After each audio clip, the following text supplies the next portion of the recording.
So, here we are, in the glorious world of Autodesk. As you can see, I'm just a 2D guy living in a 3D world. Whoa! Not cool! Not cool! You see I'm filming here? Seriously!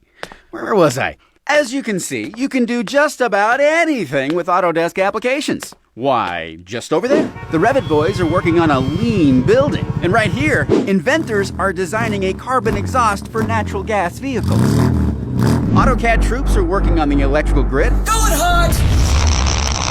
A 3D Studio Max team is making swarming nanobots.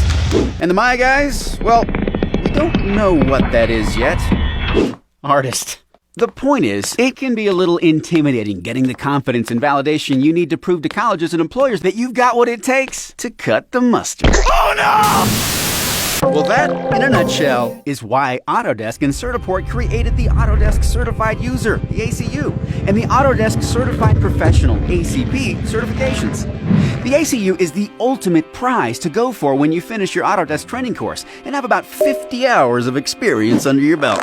Getting the certification ensures your knowledge is growing, your skills are professionalizing, and demonstrates that you're developing the marketable 2D and 3D capabilities necessary for a career in your field.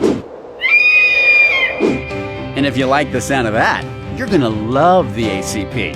When you possess more advanced skills and can solve complex workflows and design challenges, then it's time to pursue recognition as a certified professional.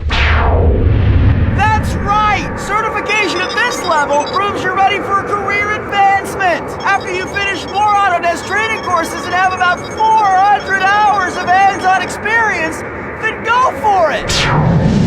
And in case you were wondering, for those at the highest levels of design, Autodesk offers the Autodesk Certified Specialist. The view is incredible up here. But rest assured, whether you're preparing for college or joining the workforce, there's an Autodesk certification out there waiting for you. And it always separates you from the competition.